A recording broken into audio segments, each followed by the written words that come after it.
If you're going through a big life transition, if you're going through a relocation, if you're changing your career, if you had a relationship breakup, if you're starting that creative project you always wanted, any kind of life transition, have you noticed that every time you step into a big life change, a specific version of yourself shows up? And this is not by accident. This is what happens when we are actively pursuing the next version of ourselves, rebecoming our truest selves, and going back to our authenticity. So this version of yourself that gets activated during a big life transition plays a huge role, and it is so important to recognize her, to have awareness around her, because this is the first step to move through this big life transition with courage, with curiosity, with confidence, with clarity, and not with self-doubt, self-sabotage, or fear. So that's why today I wanted to introduce you to the 4 archetypes that get activated during a big life transition, something that completely shifted how I see life, something that I wished I knew when I went through so many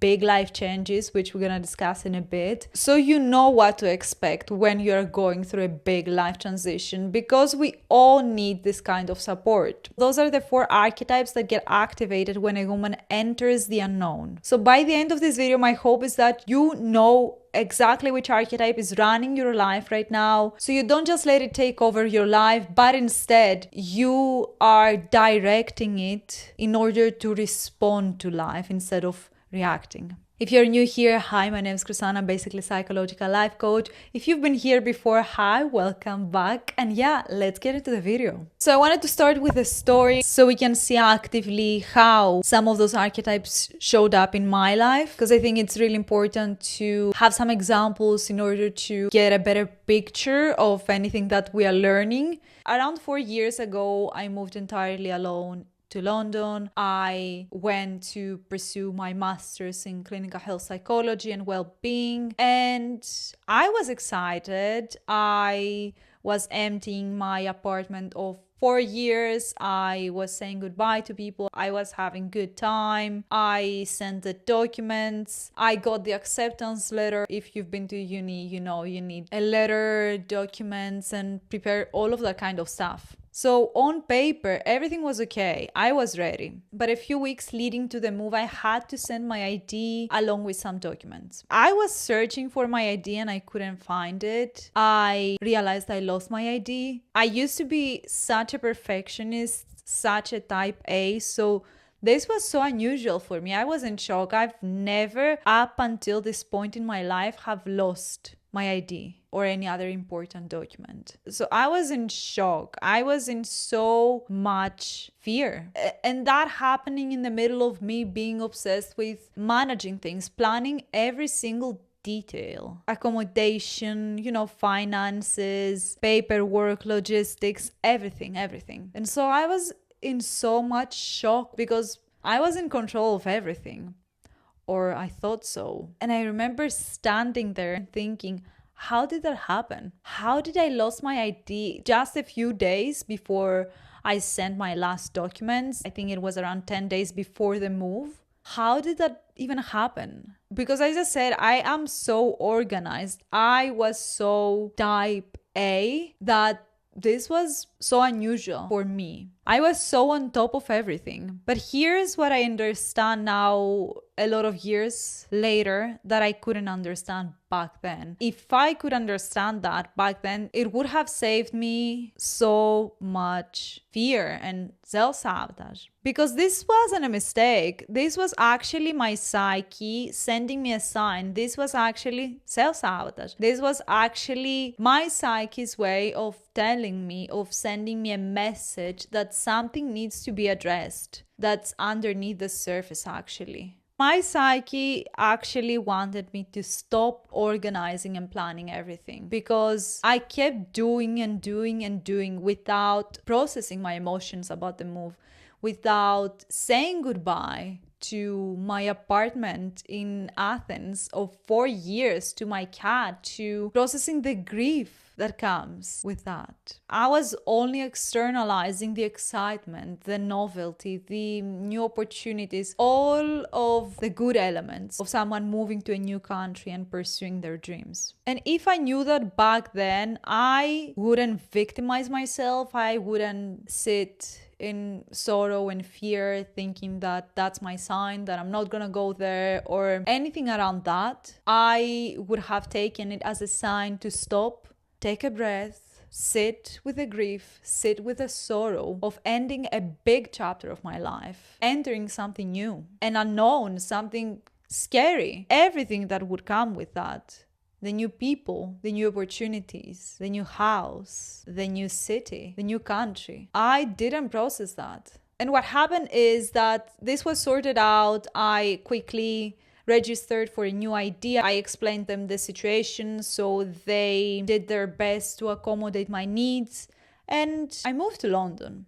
Once I got to London, once I settled, found a new home, started my degree, there was this heavy feeling of not being able to move anymore. From non-stop managing, planning, executing things, and organizing my whole life to not being able to move, to feeling numb, to feeling so much underlying grief, which I didn't know at that time, that I couldn't process because I was running away from it. And I felt this void, wondering what was wrong with me. Why do I not feel excited anymore? Why do I not feel happy with this new big life achievement? I was numb. If you're going through something similar, I want you to know that there's nothing wrong with you. This is exactly what happens when those archetypes get on the driver's seat of our lives. So what do I mean by that? So I didn't know that at that time, but those two archetypes were taking over my life. So the one when I was still in Athens, she was trying to be in control of everything by organizing,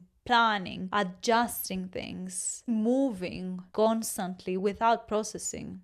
She essentially exhausted herself to get to where she wanted to be, which was in London to pursue her master's. And when she got in London, the other archetype was activated. The one that needed stillness, the one that couldn't move anymore. And this is not about wrong or right. This is about paying attention and acknowledging the archetypes that get activated during big life transitions.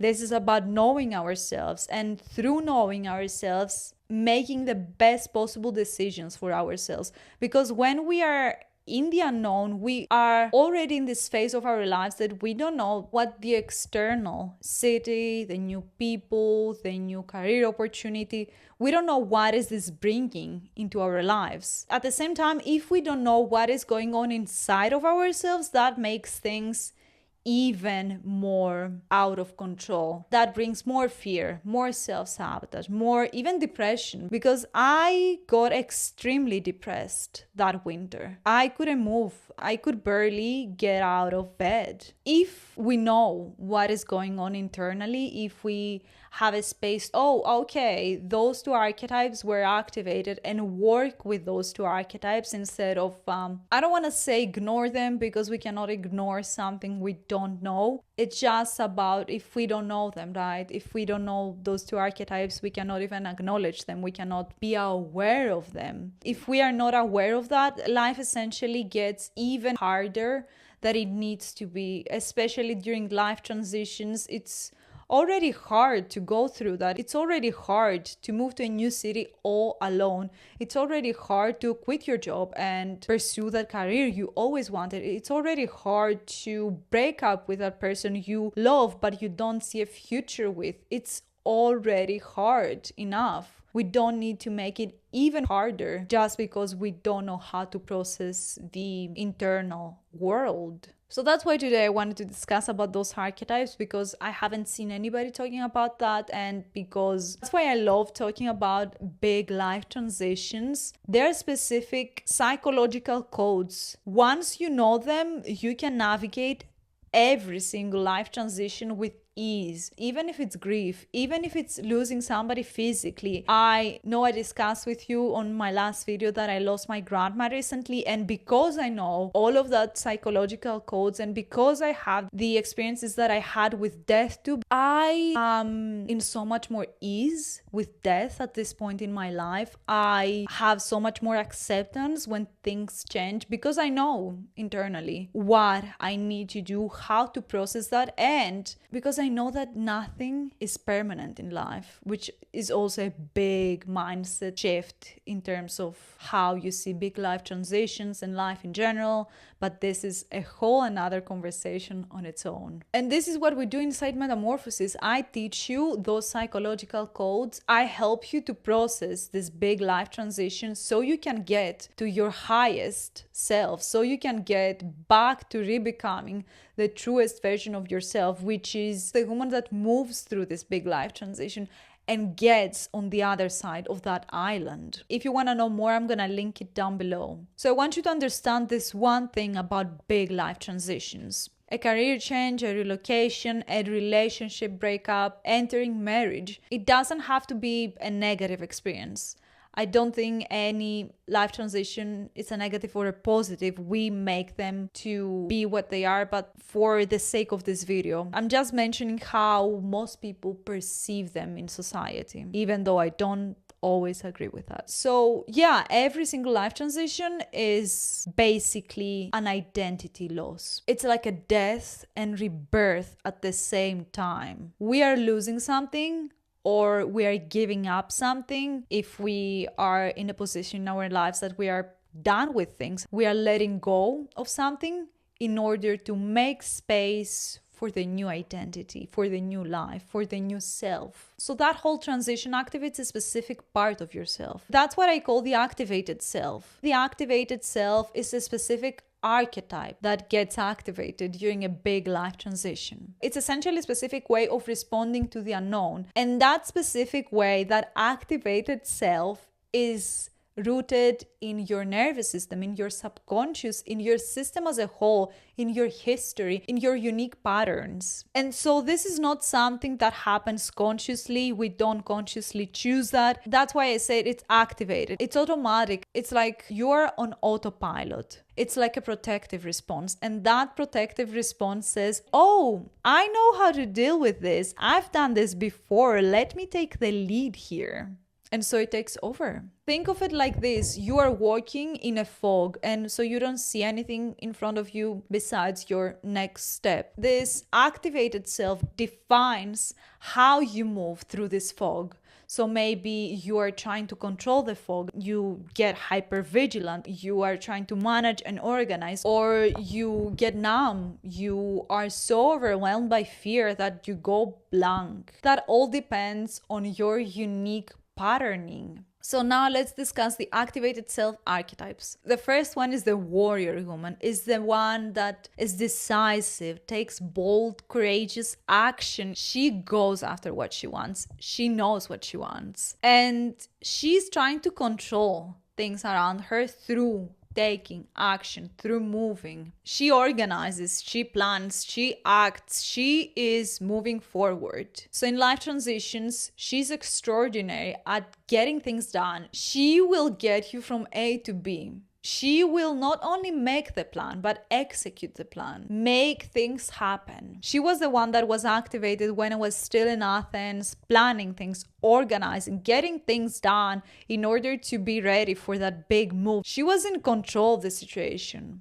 Then we have the wandering lady. The wandering lady also moves. She's similar to the warrior woman, but she moves in a different way. She's the visionary, the seeker, the woman who can see the next life clearly. That's the big difference, actually. She knows what she's getting into. She doesn't just move because she has to organize and plan things. She moves because she has a vision.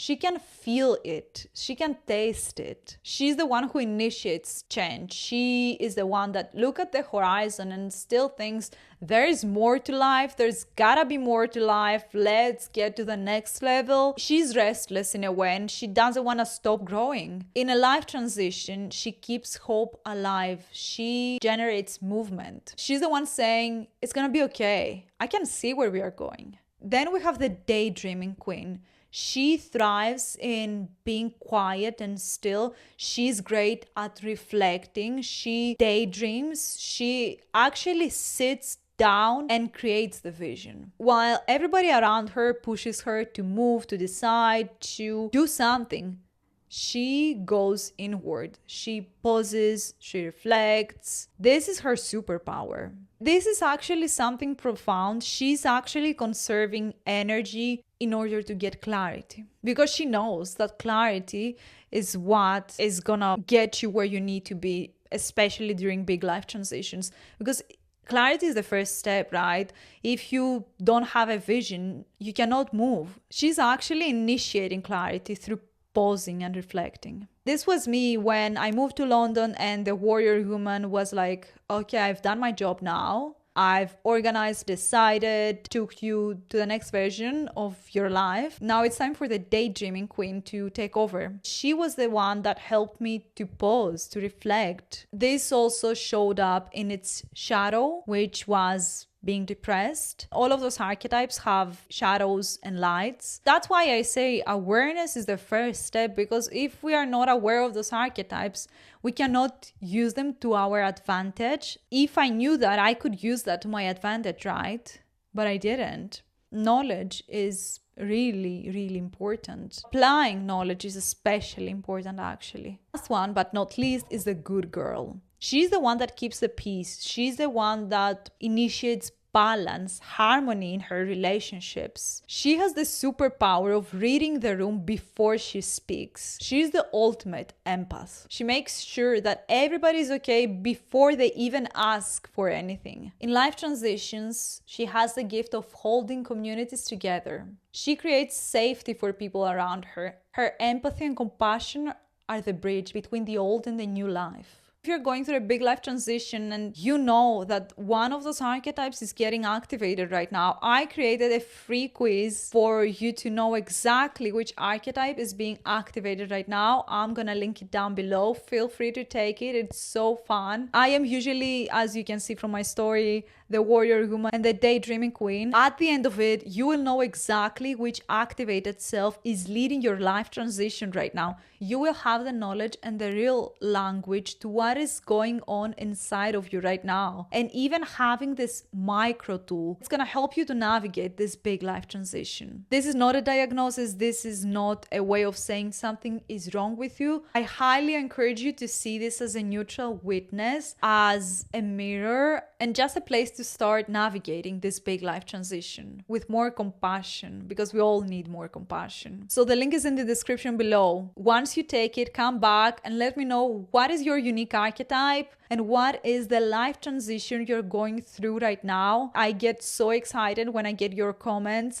I love learning more about you. This is why I started my YouTube channel. I wanted to do that 11 years now, and so I'm so excited to finally connect with you guys. So yeah, I respond to all of the comments. Let me know. And if you know any women that are going through a big life transition right now, feel free to share this with them, because there are so many women right now thinking that there might be something wrong with them, feeling lost, confused, disoriented. And I want you to know that there's nothing wrong with you. It's so normal to go through big life transitions and feel this way, feel lost, confused, disoriented. It's actually what gets you to the next level, moving through that fire. Thank you so much for watching. I'm gonna see you next week. Bye.